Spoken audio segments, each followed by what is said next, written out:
사람들이 예수께서 만져주심을 바라고 어린아이들을 데리고 오매 제자들이 꾸짖거늘 예수께서 보시고 노하시어 이르시되 어린아이들이 내게 오는 것을 용납하고 금하지 말라. 하나님의 나라가 이런 자의 것이니라. 내가 진실로 너희에게 이르노니 누구든지 하나님의 나라를 어린아이와 같이 받들지 않는 자는 결단코 그곳에 들어가지 못하리라 하시고 그 어린아이들을 안고 그들 위에 안수하시고 축복하시니라. 먼저 그림 하나 보겠습니다. 이 작품 하나 보겠습니다.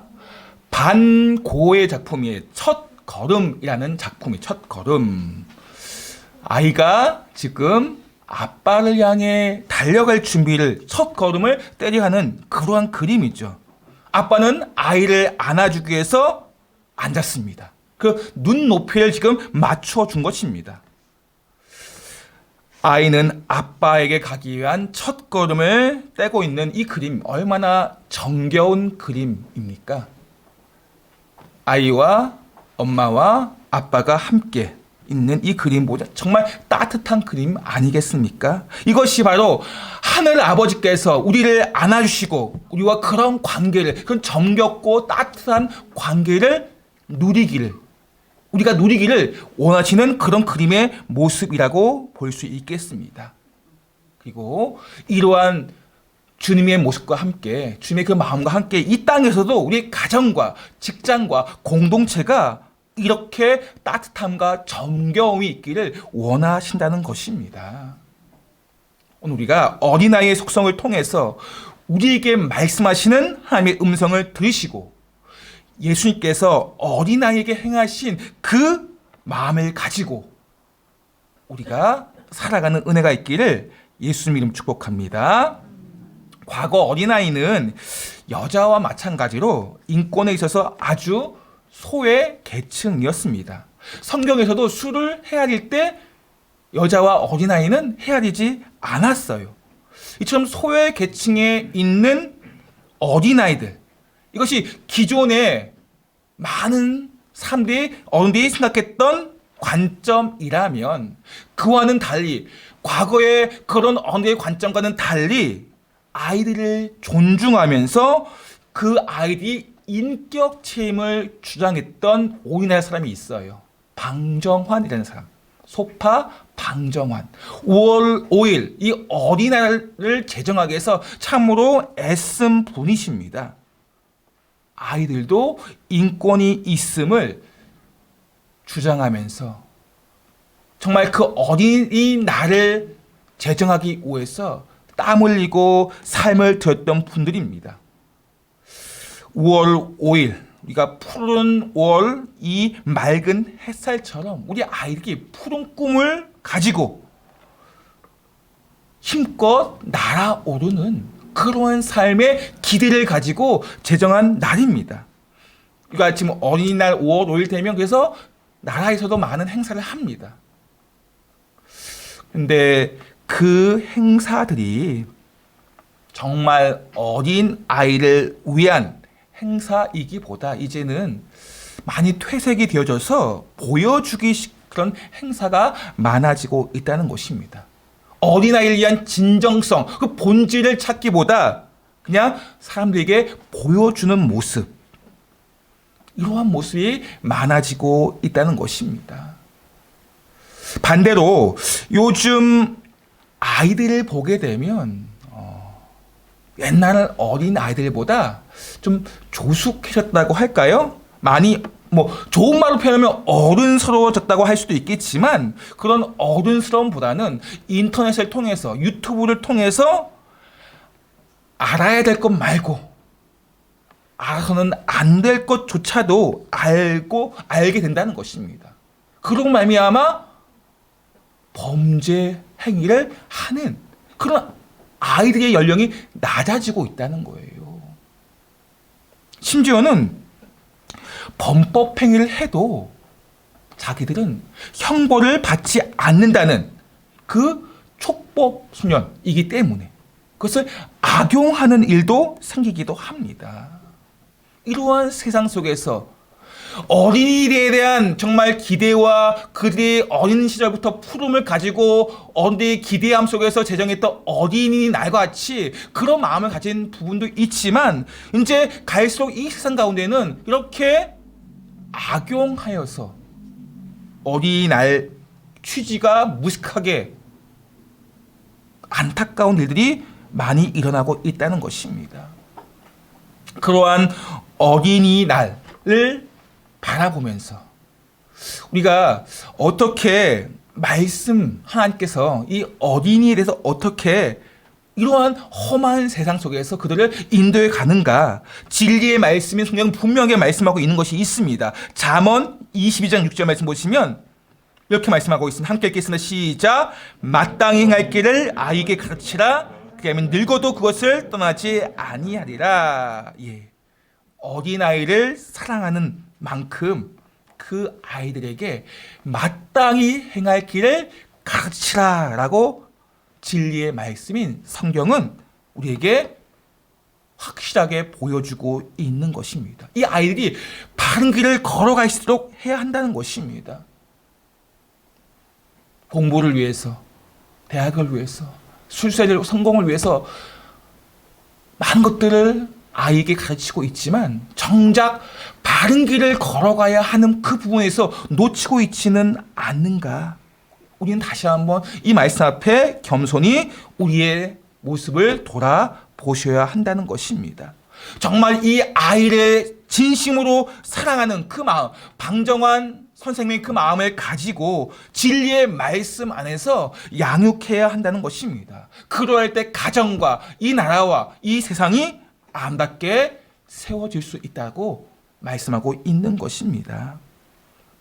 오늘 본문에 보시면 이 어린아이를 바라보는 두 가지 관점, 다른 관점에 대해서 기록을 하고 있습니다.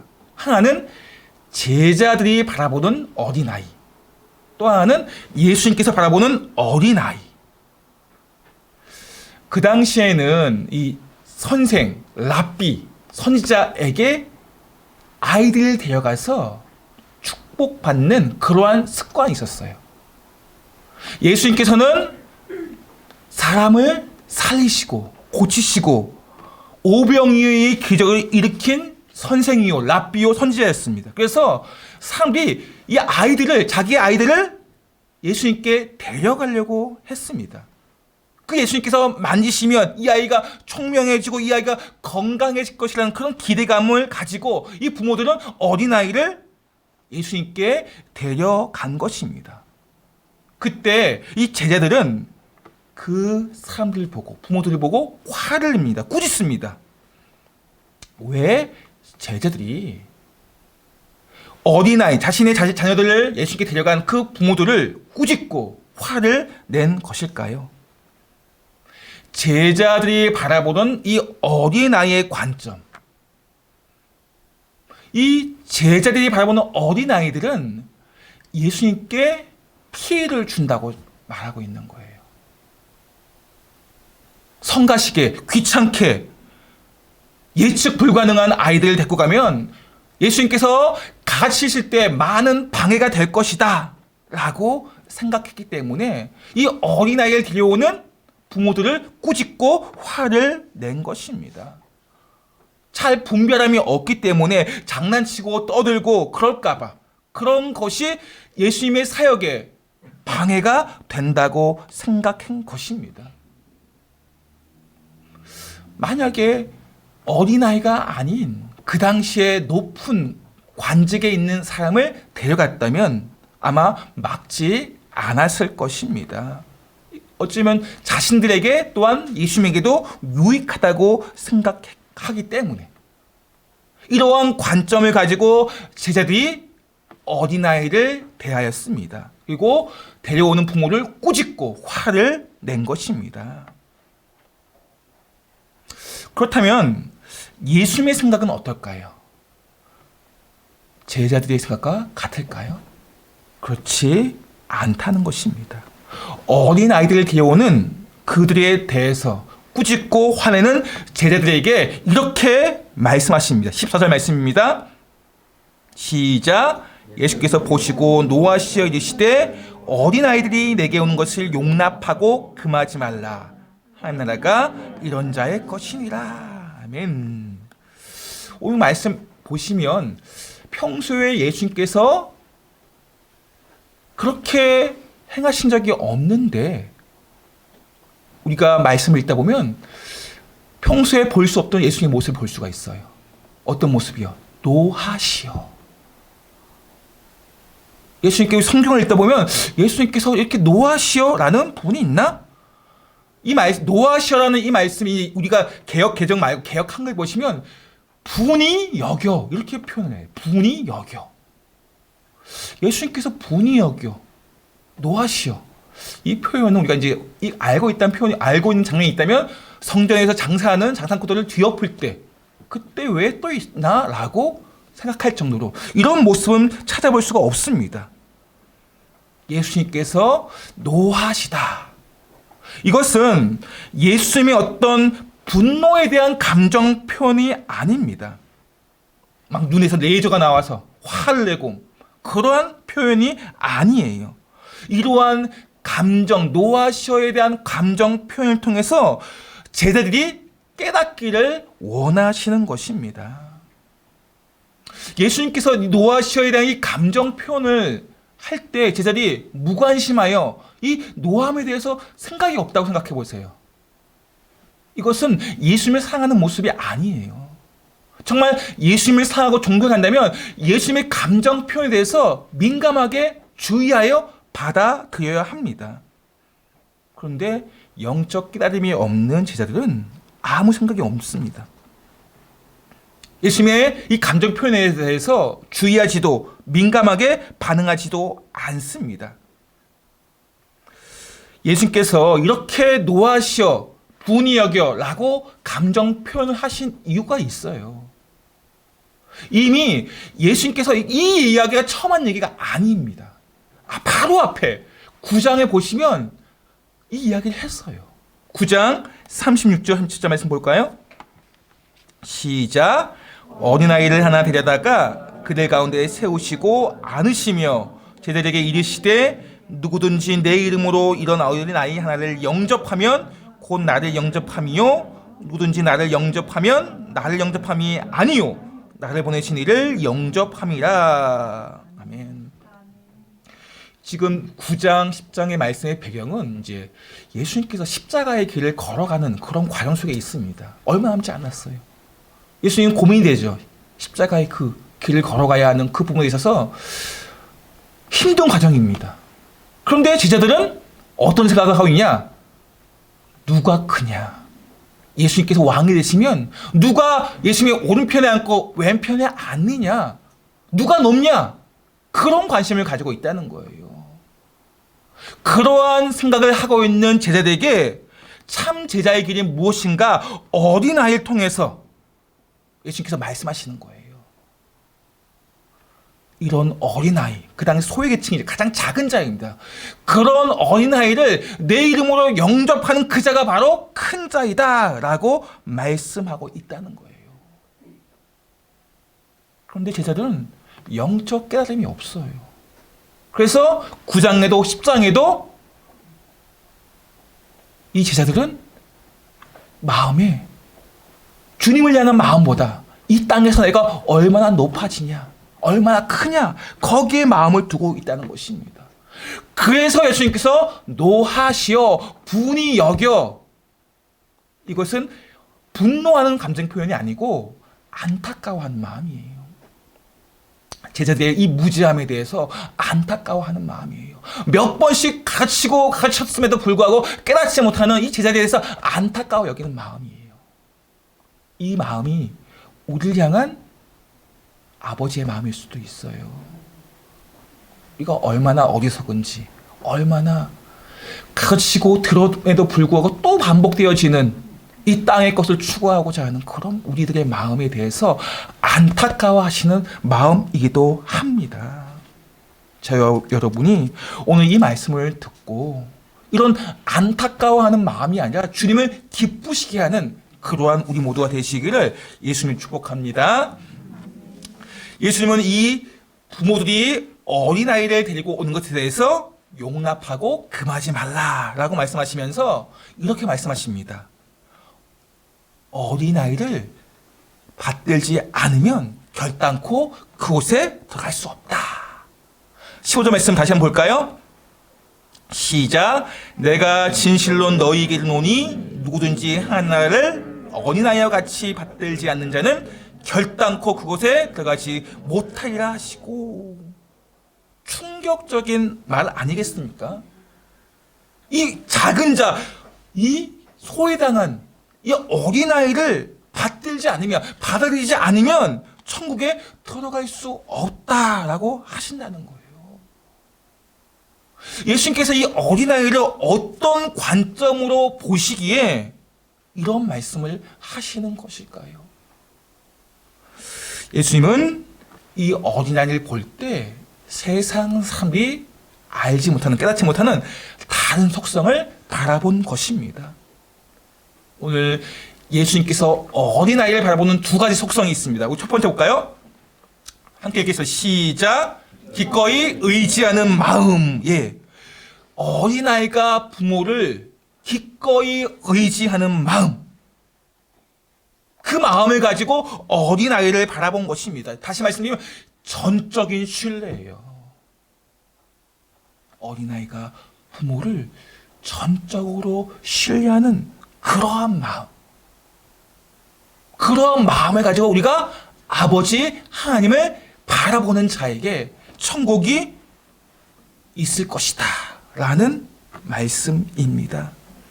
전적으로 주님을 기꺼이 기쁨으로 내 삶을 맡기는 것, 이것이 기꺼이 의지하는 마음.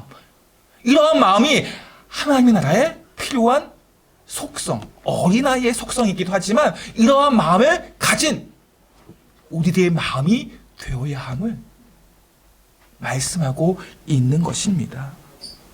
기꺼이 주님을 의지하는 마음, 내 삶을 주님께 맡기는 그러한 속성이 내 안에 있을 때 천국이 우리 안에, 눈에 보여지는 파라다이스 그것이 아니라 할지라도 내가 전적으로 주님을 의지하잖아요. 그러면 내 안에 천국이 있는 거예요. 두 번째 보겠습니다. 시작. 겸손한 수용, 받아들임. 어린아이들은 계산하지 않습니다. 내가 이렇게 하면 부모가 어떻게 해줄 거야, 이런 계산이 없어요. 전적으로 그냥 부모가 말하면 받아들이는 그러한 속성이 있다는 거예요. 가식이나 외식이 없습니다. 말씀하면 그것을 받아들이는 거예요. 구원에 초청하고 말씀을 전하면 그것을 받아들이는 것, 이것이 바로 어린아이의 속성이에요. 겸손한 수용. 어린아이의 이러한 속성에서 벗어나면 금방 우리는 현실적이게 되고 찾아온 근심과 걱정과 염려로 말미암아 거기에 사로잡혀서 천국을 바라보지 못합니다. 하나님 나라를 바라보지 못한다는 것입니다. 한 부자 청년이 있습니다. 그 청년은 그 당시 많은 사람들에게 이 사람은 율법을 잘 지키는 청년이다 라고 칭찬받았습니다. 그래서 그 청년은 예수님께 찾아갔어요. 그리고 예수님께서 그 청년을 나를 따라오라 라고 했습니다. 그런데 그 부자 청년은 예수님을 따라가지 않았어요. 예수님 초청을 받아들이지 않았습니다. 왜 그랬습니까? 그 청년은 자신이 가진 재산이 많기 때문에 계산을 한 거예요. 이 부자 청년에게 겸손한 수용, 받아들임, 예수님께서 초청하실 때 이런 모습이 있었다면 예수님을 따라갔을 것입니다. 그런데 말씀하셨음에도 불구하고 내가 이 땅에서 무엇을 계산하다 보니까 천국 초청을 놓쳐버린 것입니다. 이러한 겸손한 수용이 없어요, 우리에게. 얼마나 우리가 어린아이와 같은 이 속성을 잃어버린 가운데 있지 않습니까? 이 땅에서의 현실 앞에 많은 계산을 하다 보니까 겸손한 받아들임이 없다는 거예요. 하나님께서 말씀하십니다. 이 앞에서 저를 통해서 말씀하시기도 하지만 많은 상황을 통해 말씀하시고 내가 읽고 있는 말씀을 통해서도 하시기도 하고 주변의 사람들을 통해서 말씀하셔요. 그런데 내 안에 이 땅에서의 현실 앞에 계산을 하다 보니까 걱정과 염려에 사로잡혀서 이 말씀을 수용하지 못하는 것입니다. 우리에게 겸손한 수용, 하나님의 말씀을 받아들일 때 천국이 너의 것이다 라고 말씀하고 강조하고 있는 것입니다. 세상 즐거움에 빠져 이 땅의 것에 우리의 마음을 붙잡혀서 우리가 주의 말씀을 잊어버릴 때가 많고 주의 말씀을 받아들이지 못할 때가 있다는 것입니다. 이런 어린아이의 속성을 잊어버린 가운데 우리가 얼마나 냉랭해져 가고 있고 반응이 없는가. 우리 어린아이 지금 3학년만 돼도 다 알아요. 우리 서준이 제가 어제 카톡을 했는데 금방 카톡 하더라고 보니까. 안 그랬으면 오늘 못 왔을 거예요. 제가 할머니에게 통화를 해야 되는데 전화번호 몰라서 얼마나 아이들이 지금 많은 것들을 알고 있는지 몰라요. 정작 하나님의 말씀에 대해서 그걸 들을 준비가 이 겸손한 수용을 할 수 있는 너무나 많은 것들을 알고 있다 보니까 받아들이지 못하는 이제 아이들 계산해요 벌써 1학년이 돼야 될까 계산하지 아니하고 부모가 말하는 그 모든 말에 순종하는 아이가 너무 많이 이제는 10살 됐다면 지금 7살, 6살 때 다 알잖아 이제는. 참 안타까운 부분이기도 해요. 하나님께서 그렇게 우리를 안타깝게 보고 계시다는 거예요. 세상 많은 지식을 가지고 있다 할지라도 정작 그것 때문에 하나님의 말씀을 받아들이지 못한다면 이것이 얼마나 어리석은 삶이겠습니까? 내가 많은 것들을 다 알고 있다 할지라도 하나님같이 다 알 수 있겠습니까? 우리는 정말 아주 근시한 영적 근시예요. 가까운밖에 보지 못합니다. 정말 멀리를 바라볼 수 있어야 되는데 이게 부모의 마음이고 이게 아버지 하나님의 마음인데 그걸 모른다는 것입니다. 당장 눈앞에 보여지 좋아 보이는 것에 마음을 빼앗긴 그러한 어린 아이의 마음을 잃어버리고 하고 있다는 것입니다. 그래서 자기 힘으로 살 수 있다고 생각해요.